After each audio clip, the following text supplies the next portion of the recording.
Hello, welcome to the Quest for Connery review number 54, and this one will feature the Anderson tapes, 1971. Is that on? 1971, that is working perfectly.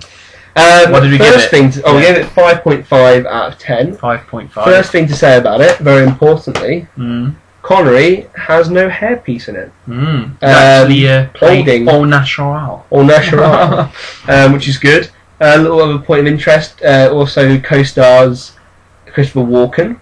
Very young. I think he must be like 17 or something. You don't really think about those two acting together, really, do you? It's quite interesting. And it's with Sidney Lumet, who's directed Connery to excellent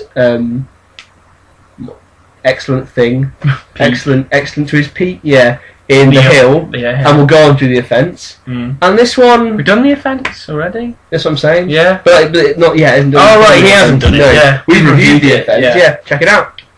The other thing I was going to say quickly was that Dinan, I can't remember his name, Dyan Cannon. Dian Cannon, the main woman, ends up appearing at Ally McBeal in like 2000 as the judge. Great. That's quite trivia knowledge. That is.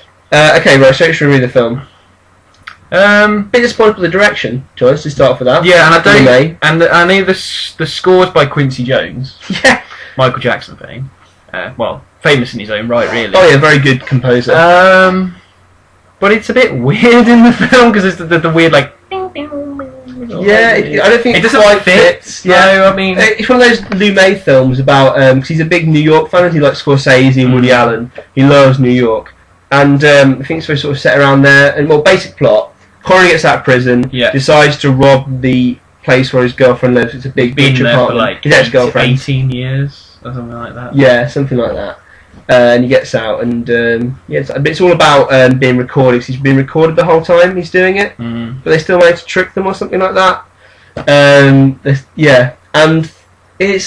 in the building that his girlfriend's in. Dean Cannon. But it's just quite slow burning. We thought, which in some cases works, but here it does seem to drag a little bit. There's some really interesting sequences, and the film as a whole wasn't. I wouldn't say it's boring.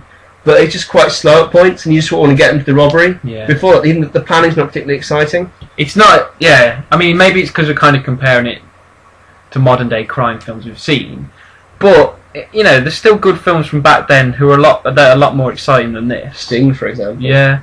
So it just didn't feel that great, and because you knew they were being monitored the whole time, you knew they were going to fail.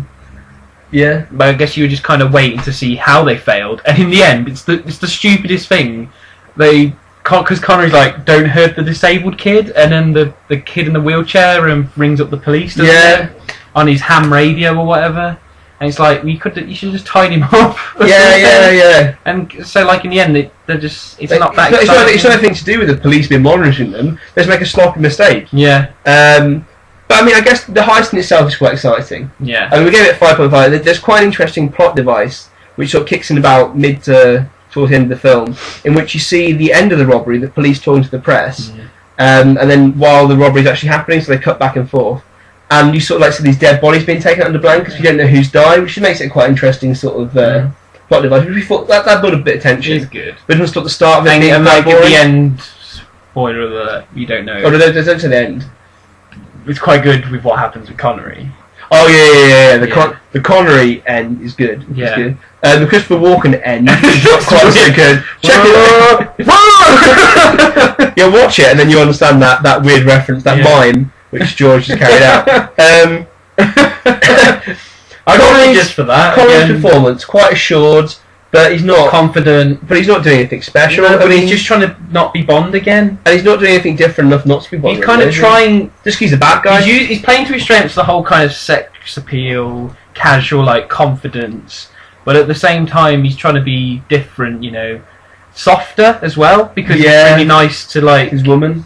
Yeah, and also to his captives as well. Yeah, because he's don't hurt them.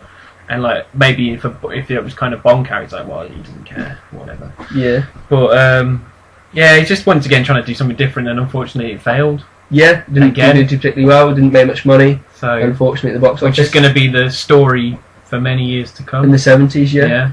One small weird thing, it's one of it's also a sort of recurring trend, is that he's in America, but it's never like dealt with. I don't think, as far as I remember. What? They don't deal with why he's in America and just speaking a normal Scottish accent. No, they don't do that. Then there's a lot of films.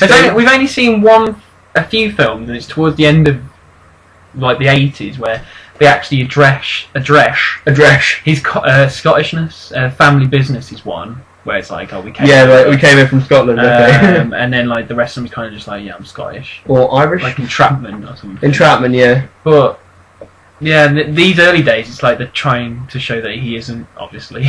Yeah. Solid film. Yeah. Thriller. Yeah, I'd watch it again. I'll watch it again out of curiosity. Yeah, it's not an awful one. I'm glad I got it on DVD in a way. Yeah, so 5.5. But one last thing before we finish. Alan King was also in this film playing. You quite blatantly say a homosexual, but he is.